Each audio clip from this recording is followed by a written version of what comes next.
Varicose veins కి సరైన చికిత్స కోసం సంప్రదించండి ఎవిస్ హాస్పిటల్. నమస్కారం. కార్తీక పురాణం 30వ రోజు పారాయణలోకి వచ్చాం. చూస్తూనే 30 రోజులు తిరిగిపోయినాయండి.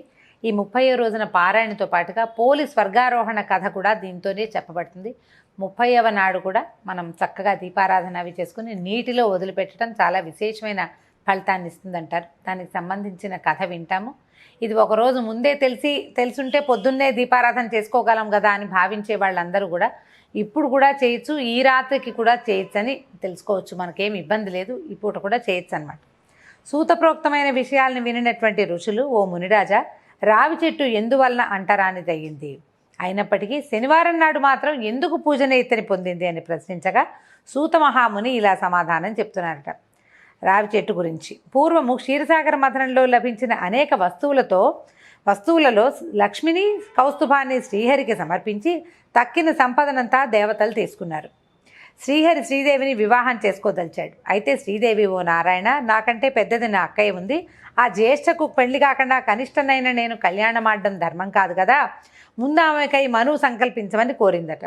ధర్మబద్ధమైన శ్రీదేవి కోరికను మన్నించినటువంటి విష్ణువు ఉద్దాలకుడనే మునికి జ్యేష్ఠాదేవిని సమర్పించాడు. స్థూలవదన, అశుభ్ర రదన, అరుణ నేత్రి, కఠినగాత్రి, బిరుసు శిరోజాలు కలిగినటువంటి జ్యేష్ఠాదేవిని ఉద్దాలకుడు తన ఆశ్రమానికి తెచ్చుకున్నాడు. నిరంతరము హోమధూమ సుగంధాలతోటి వేదనాదాలతోనూ నిండిన ఆశ్రమాన్ని చూసి ఆ పెద్దమ్మ దుఃఖిస్తూ, ఓ ఉద్దాలక, నాకు ఈ చోటు సరిపడదు. వేదాలు ధ్వనించేది, అతిథి పూజా సత్కారాలు జరిగేది, యజ్ఞయాగాదులు నిర్వహించబడేది అయినటువంటి స్థలాలలో నేను నివసించలేను. అన్యోన్య అనురాగం కలిగినటువంటి భార్యాభర్తలు ఉన్న చోట కానీ, పితృదేవతలు పూజింపబడే చోట కానీ, ఉద్యోగస్థుడు, నీతివేత్త, ధర్మిష్ఠుడు, ప్రేమగా మాట్లాడేవాడు, గురుపూజా దురంధరుడు ఉండే స్థలాల్లో కానీ నేనుండను. ఏ ఇంట్లో అయితే రాత్రింపగళ్ళు భార్యాభర్తలు దెబ్బలాడుకుంటూ ఉంటారో, ఏ ఇంట్లో అతిథులు నిరాశతో ఉసూరుమంటారో, ఎక్కడైతే వృద్ధులకు, మిత్రులకు, సజ్జనులకు అవమానాలు జరుగుతాయో, ఎక్కడైతే దురాచారాలు, పరద్రవ్య పరభార్యాపహరణశీలురైన వాళ్ళు ఉంటారో అలాంటి చోట్ల అయితే నేను ఉంటాను. కళ్ళు తాగేవాళ్ళు, గోహత్యలు చేసేవాళ్ళు, బ్రహ్మహత్యాది పాతక పురుషులు ఎక్కడుంటారో నేను అక్కడ ఉండటానికి ఇష్టపడతాను. ఇలాంటి చోట నేను ఉండలేను నాయనా అని భర్తకి చెప్పిందట. ఆమె మాటలకి వేదవిధుడైన ఉద్దాలకుడు పాపం చాలా నొచ్చుకున్నాడు. ఏం చేయాలి? ఓ జ్యేష్ఠ, నువ్వు కోరినట్టుగానే నీకు తగిన నివాసాన్ని అన్వేషిస్తాను. అంతవరకు నువ్వు ఈ రావి చెట్టు మొదట్లో కదలకుండా కూర్చోమని ఓ రావి చెట్టు మొదట్లో ఆమెను కూర్చోబెట్టి వెళ్ళాడట. భర్తాజ్ఞ ప్రకారం జ్యేష్ఠాదేవి రావి చెట్టు మొదట్లో అలాగే ఉండిపోయింది. ఎన్నాళ్ళకి ఉద్దాలకుడు తిరిగి రాకపోవడంతో పతివిరహాన్ని భరించలేని పెద్దమ్మ పెద్ద పెట్టున ఏడవటం మొదలుపెట్టిందట. ఆమె రోదనలు వైకుంఠంలో ఉన్న నారాయణల చెవులలో పడ్డాయి. లక్ష్మీదేవి తన అక్కగారిని ఊరడించమని విష్ణువుని కోరిందట. విష్ణువు కమలా సమేతుడై జ్యేష్ఠాదేవి ఎదుట ప్రత్యక్షమై ఆమెను ఊరడించి, ఓ జ్యేష్ఠాదేవి, ఈ రావి చెట్టు నా అంశతో కూడుంటుంది కనుక నువ్వు దీని మూలంలోనే స్థిర నివాసం ఏర్పరచుకుని ఉండిపో. ప్రతి ఏటా నిన్ను పూజించే గృహస్థల యందు లక్ష్మి నివసిస్తూ ఉంటుందని చెప్పాడు. ఆ నియమాలతోటే ప్రతి శనివారము రావి చెట్టుకి పూజనీయంగాను, అక్కడ జ్యేష్ఠాదేవిని షోడశోపచార విధిగా అర్చించే స్త్రీల పట్ల శ్రీదేవి అమిత కరుణా కలితే ఉండేటట్టుగాను అనుగ్రహించి ఏర్పరిచాడు శ్రీ మహావిష్ణువు. ఓ ఋషులారా, సత్యభామకు శ్రీకృష్ణుడు చెప్పినట్టుగా నారదుని చేత పృథు చక్రవర్తికి చెప్పబడిన విధంగా నేను మీకు ఈ పద్మపురాణాంతర్గత కార్తీక పురాణాన్ని వినిపించాను. ఎవరైతే ఈ కార్తీక మహాత్మ్యాన్ని చదువుతారో, వింటారో, వినిపిస్తారో వారు సమస్త పాపాల నుండి విడివడి విష్ణు సాయుధ్యాన్ని పొందుతారు అని విసూతుడు చెప్పగా విని సంతోషించిన ఋషులు అక్కడి నుంచి బదరీవన దర్శనాకాంక్షలై ప్రయాణం అయ్యారు. ఈ రోజుతోటి 30వ రోజు పారాయణ సమాప్తమైందండి. దీనికి పోలీస్ స్వర్గారోహణ కథని గురించి చెప్పుకోవాలి. 30వ నాడు అంటే అమావాస్య నాడు పోలీస్ స్వర్గారోహణ చేసిందని, ఆ కథని తప్పకుండా వింటేనే కార్తీక పురాణం విన్న ఫలితం లభిస్తుందని చెప్తారు. ఆ కథ కూడా విందాం. ఆంధ్రదేశంలో పవిత్ర కృష్ణానదీ తీరంలో బాదర అని ఒక గ్రామం ఉండేదట. ఆ గ్రామంలో నివసిస్తున్న అన్ని వర్ణాల వారు సంపన్నులై ఉండేవాళ్ళు. పాడి పంటలు, భోగభాగ్యాలు, సుఖశాంతులు అన్నీ ఉండేవి. గ్రామం సంతోషపూర్ణంగా ఉండేదట. ఆ గ్రామంలో పోతడనేటువంటి ఒక రజకుడు ఉండేవాడు. ఆయన భార్య మాలి మహాక్రూరమైన స్వభావం కలిగింది. దాక్షిణ్యం లేనిది, గయ్యాళిదిగా పేరు పొందిందట. వాళ్ళకి 4 అబ్బాయిలు ఉండేవాళ్ళు. ఆ దంపతులు తమ కుమారులు 4కి కూడా తగిన సమయంలో వివాహాలు చేశారు. మొదటి 3 కోడళ్ళు కూడా తమ అత్తగారిలాగానే పొగరుబోతు స్వభావము, మాటకు మాట సమాధానం చెప్పడంతో చెడ్డ పేరు తెచ్చుకున్నారు. అత్తగారితో సమానంగా గయ్యాళితనము చెడు స్వభావాన్ని కలిగే ఉండేవాళ్ళు. 4వ కోడలు పోలి చాలా మృదు స్వభావురాలు, భర్త యందు అనురక్తి కలిగి ఉండేది. ఊరివారి బట్టల మాలిన్యాన్ని పోగొట్టి స్వచ్ఛతని కలిగించే పోతడు మాత్రం తన కుటుంబంలోని దుష్ట స్వభావాన్ని, ఆ స్వభావ ఆడవాళ్లకు ఉండేటువంటి ఈ పద్ధతిని ఏ రకంగానూ పోగొట్టలేని స్థితిలో ఉండేవాడట. దీనికి తోడు వాళ్ళకి నిర్ధనత్వం, డబ్బు లేకపోవడం కూడా వాళ్ళని బాధిస్తూ ఉండేది. ఈ చిన్న కోడలైన పోలిని తన భార్య గుమాలి మిగిలిన కోడళ్ళు దూషించటం, బాధించడం గమనించి నిస్సహాయంగా ఊరుకునేవాడట. అత్తగారైనటువంటి మాలి మిగిలిన కోడళ్ళతో కూడా అందరూ కలిసి ఇంటి పనులన్నీ పోలితోటి చేయించేవాళ్ళు. వారు మాట్లాడక పనిచేసేది, ఆమె మీద జాలి పడేవాళ్ళు కాదు. చాడీలు చెప్పి భర్త చేత పోలిని కొట్టించి తిట్టించి కూడా సరదా పడుతూ ఉండేవాళ్ళట. ఈ విధంగా తనను అత్త తోడుకోడళ్ళు అనేక విధంగా తిట్టిస్తున్నప్పటికీ పోలి తన శాంత స్వభావాన్ని విడిచిపెట్టలేదు. దైవభక్తిని ధర్మకార్యాసక్తిని విడవకుండా కాలం గడుపుతూ ఉండేది. ఇలా ఉండగా కార్తీక మాసం వచ్చిందట. గ్రామంలో వాళ్ళంతా కూడా కార్తీక స్నానాలు చేస్తూ హాయిగా కృష్ణానదికి వెళ్తున్నారు. పొద్దున్నే నదికి వెళ్తారు, స్నానం చేసి వస్తారు. నదిలో స్నానం చేసి తీరంలో దీపాలను వెలిగిస్తూ పూజలు చేసుకునేవాళ్ళట. గ్రామం నుంచి నదీ స్నానానికి, దీపారాధనకి, పూజలకి చాలామంది వెళ్తూ ఉండేవాళ్ళు. అట్లా వెళ్ళిన వాళ్ళలో కొంతమంది నిజంగా భక్తులు ఉంటారు, కొందరేమో మేము కూడా వాళ్ళలాగా పుణ్యం సంపాదించుకోవాలనే భావంతో ఉండేవాళ్ళు కొంతమంది ఏమో నదీ స్నానం సరదాగా చేయాలనుకునేవాళ్ళు. ఓవేళ వాళ్ళంతా చేస్తున్నారు, మనం చెప్పితే బాగోదేమో, వాళ్ళ ముందు తక్కువగా ఉంటుందని భావించి చేసేవాళ్ళు కూడా ఉంటారు. ఇలా ఈ చేసేవాళ్ళందరినీ చూసి ఆనందించి వినోదించేవాళ్ళు ఇంకో కొంతమంది ఉంటారు. ఇట్లా మొత్తానికి అంతా నదీ స్నానానికి తయారవుతారు. పోలి అత్త మాలి, ఆమె ముగ్గురు తోడి కోడళ్ళు పోలిని ఇంట్లో అట్టపెట్టి నదీ స్నానానికి వెళ్ళిపోయారట. ఇంటి పనంతా పోలికి అప్పచెప్పారు.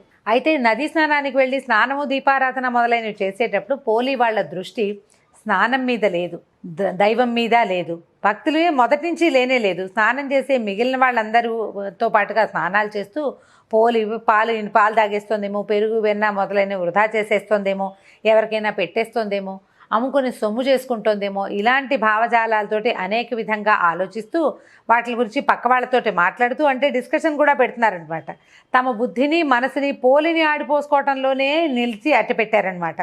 శరీరాలు అవయవాలు నదీ స్నానాన్ని, దీపారాధనని, దైవ దర్శనాన్ని చేస్తున్నాయి, కానీ బుద్ధి మాత్రం వాటి మీద లేదు. వాళ్ళ దృష్టి అంతా పోలి మీదే ఉన్నదట.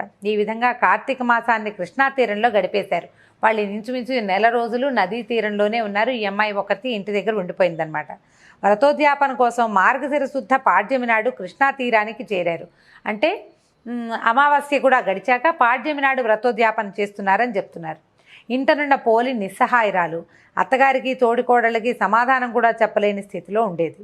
భర్త కూడా తన తల్లి మాటల్ని, వదిన పలుకుల్ని వినును నమ్మును, తనను పట్టించుకోడు. నదీ స్నానము, దీపారాధన మొదలైనవి చేయాలని ఉన్నా కూడా ఇంటి బాధ్యతకి బంధితురాలై ఉన్నటువంటి పోలి ఏం చేయను, తన దైవకార్య ధర్మకార్యాసక్తిని మనసులోనే దాచుకునుందట. అత్త తోడుకోడలకి సమాధానం చెప్పలేదు. సాటి జీవిగా కూడా తనని పట్టించుకొని వాళ్ళకి ఏం చెప్తుంది? నేను కూడా దీపం పెట్టుకుంటా, నేను కూడా స్నానానికి వెళ్తా లాంటివి చెప్పలేకపోయింది, మాట్లాడకుండా ఊరుకుందట. అయితే ఆ ఇంట్లో పనులు చేసుకుంటూ దేవుణ్ణి తలుచుకుంటుందట. దీనరక్షక గోవింద జనార్దన స్వామి దీనబంధు, నేనేం చేయగలను? అశక్తురాల్ని, నిస్సహాయురాల్ని. నా అత్త తోడుకోడళ్ళు నన్ను విడిచి నదీ తీరానికి ఏగి స్నాన దీపారాధన మున్నగువి చేయగలుగుతున్నారు. వాళ్ళ వల్లే నాకు కూడా పుణ్యం సంపాదించుకోవాలని ఉంది, భగవంతుని పూజించుకోవాలని ఉంది. నేనేమి చేయలేకపోతున్నాను. పవిత్ర నదీ స్నానం లేదు, స్ఫూర్తినిచ్చే దీపారాధన లేదు, మనసుకు ప్రశాంతతనిచ్చే దైవ దర్శనము, పూజ, పురాణ శ్రవణము అవి అసలు లేవు. ఏం చేయాలి? నాకు ఎట్లాంటి గతి కలుగుతుందో, నేను ఎంత దురదృష్టవంతురాలనో కదా అని పరిపరి విధాలుగా భగవంతుడిని తలుస్తూ ప్రార్థిస్తూ ఉండేదట. ఇట్లా భగవంతుడిని మనసులో ధ్యానం చేస్తూ తన పరిస్థితికి లోబడినటువంటి పోలి ఇంట్లోనే పొంతలో ఉన్న నీళ్లతో స్నానం చేసింది. చినిగిన వస్త్రాన్ని ధరించిన ఆమె తాను ధరించిన జీర్ణ వస్త్రం యొక్క అంచును చించి ఒత్తిగా చేసింది. దాన్ని ఒక పాత్రలో పెట్టి కవ్వానికి అంటిన కొద్దిపాటి వెన్నం తీసి ఆ పాత్ర యందుంచి దీపాన్ని వెలిగించి, స్వామి పుండరీకాక్ష గోవింద జనార్దన అనాథరక్షక దీనబంధో దయ చూపించు, నేను అశక్తురాల్ని, నాపై అనుగ్రహాన్ని ఉంచమని ప్రార్థిస్తూ దీపారాధన చేసిందట. ఇట్లా దీనావస్థలో ఉన్న పోలిని వైకుంఠంలో ఉన్న దయాసముద్రుడైనటువంటి మహావిష్ణువు గమనించాడట. ఆమె మీద చాలా జాలిగొని ఆపేక్ష కలిగి ద్వారపాలకుడైన సుశీలుడనే వాడిని పిలిచి, పోయి నువ్వు సగౌరవంగా పోలిని తీసుకురమ్మని విమానాన్ని ఎక్కించి తీసుకురమ్మని ఆజ్ఞాపించాడట. సుశీలుడనే ఆ విష్ణు పార్షదుడు పోలి ఉన్న చోటికి బంగారపు విమానంతో వచ్చి, ఓ సాధ్వి, మంచి నడవడిక కలిగిన ఉత్తమరాల, నిన్ను ఈ శరీరంతోటే వైకుంఠానికి తీసుకురమ్మని మహావిష్ణువు ఆజ్ఞాపించాడు. కాబట్టి వెంటనే వచ్చి విమానాన్ని ఎక్కమని త్వరపెట్టాడట. ఆమెను విమానం మీద ఎక్కించుకున్నాడు. అప్పుడే వ్రతోద్యాపనం చేసి వెనక్కి వస్తున్నారు పోలి యొక్క అత్త మాలి, ఆమె తోడుకోడళ్ళు. వాళ్ళంతా వస్తూ జరిగింది తెలుసుకుని తాను వైకుంఠం చేరాలని తలచి విమానంతో ఎగరబో పోలి పాదాలని పట్టుకున్నారు. పెద్ద కోడలు తన అత్త మాలి పాదాలని పట్టుకుంది. చిన్న కోడలు పెద్ద కోడలి పాదాలు, మూడో కోడలు రెండో కోడలి పాదాలు పట్టుకుంది. వీళ్ళందరూ ఎగిరి వెళ్తున్నారు. ఈ విధంగా వైకుంఠానికి విమానంలో పోతున్నటువంటి పోలి పాదాలు పట్టుకున్నటువంటి అత్త, ఆమె యొక్క పాదాలు పట్టుకున్నటువంటి ముగ్గురు కోడళ్ళు వరుసగా ఒకళ్ళ వెనకాల ఒకళ్ళు గాల్లో వేళ్లాడుతూ పైకి వెళ్తుంటే ఒక విచిత్రమైన దృశ్యాన్ని కల్పించారు. వైకుంఠ విమానాన్ని నడిపించే సుశీలుడు వీళ్ళని చూశాడు అతను. వాళ్ళు పోలిని పెట్టిన ఎన్ని రకరకాల బాధలు, ఆమెని పూజ కూడా చేసుకోనివ్వకుండా నిర్బంధించిన వారి పద్ధతుల్ని జ్ఞాపకం చేసుకున్నాడట. శ్రీ మహావిష్ణువు మాటల్ని, పోలిపై ఆయనకి కలిగినటువంటి దయను గమనించాడు. వీళ్ళు మంచివాళ్ళు కాదు, పోలిని చూసి అసూయపడి ఆమెను బహువిధాలుగా బాధించారు. వీళ్ళు దుష్టులు. నదీ స్నానము, దీపారాధన, దైవ దర్శనము, పూజ, పురాణ శ్రవణము మొన్న వాటిలలో పాల్గొన్నా కూడా వీళ్ళ మనసు అక్కడ లేదు. మనసులో పోలిని దూషిస్తూ పాలు, పెరుగు, నెయ్యి మొదలగు ఇంటి విషయాల మీదే తలుచుకుంటూ ఉన్నారు. పోలి మీద అసూయపడ్డారు. కాబట్టి మీరు దుష్టులు, మీరు వైకుంఠానికి రాదగిన వారు కాదు, కుంభీపాక నరకమే మీకు తగింది అని చెప్తూ అటు పొండని ఈ సుశీలుడు తన చేతిలో ఉన్న కత్తితోటి పోలి యొక్క పాదాలు పట్టుకున్నటువంటి మాలి చేతుల్ని నరికాడట. అప్పుడు ఆ మాలి మరియు ముగ్గురు కోడళ్ళు కింద పడ్డారు. ఆ తర్వాత వాళ్ళు మరణించి కుంభీపాక నరకానికి చేరుకున్నారు. సుశీలుడు మిక్కిలి ప్రేమాదరణతోనూ మహావైభవంగా పోలిని వైకుంఠమునకు తీసుకొని పోయాను. ఈ విధంగా పోలి శ్రీ మహావిష్ణువు దయకి పాత్రురాలైంది. పోలి వృత్తాంతం వల్ల కింది విషయాలు గమనించాలి. భగవంతుని యందు నిర్మలమైన భక్తి ఉండాలి. ఆ భక్తిలో తన్మయత్వం ఉండాలి. పూజలోని ఆడంబరాలు కానీ, పూజ చేసే వాళ్ళ ఆడంబరం కానీ, వాళ్ళ యొక్క ఆడంబరం కానీ భగవంతుని మొహమాట పెట్టవు. ఇతరులను చూసి అసూయపడటం, వాళ్ళని బాధించడం భక్తులైన వారికి ఉండకూడదు. అలాంటి వారు మాలి మొదలైన వాళ్ళు. పరిశుద్ధమైన భక్తి మాత్రమే నిరాడంబరమైనను అది భగవంతుడికి ప్రీతి కలుపుతుంది. దిక్కులేని వారికి దేవుడే దిక్కు. కావున మనలో ప్రతి ఒక్కరూ అసూయాద్వేషాలను విడిచి నిర్మలమైన భక్తితో ఉన్నంతలో యథాశక్తి భగవంతుని చేరుటకి ఈ పోలిలాగా ప్రయత్నం చేయాలి. మాలి మొదలైన వాళ్ళు సంసారంలోని మాయకి గుర్తులు కాగా, పోలి నిర్మల నిశ్చల భక్తికి ప్రతీక. అట్టి భక్తికి కులము, సంపన్నత మొదలైనవి ఏవీ లేవు.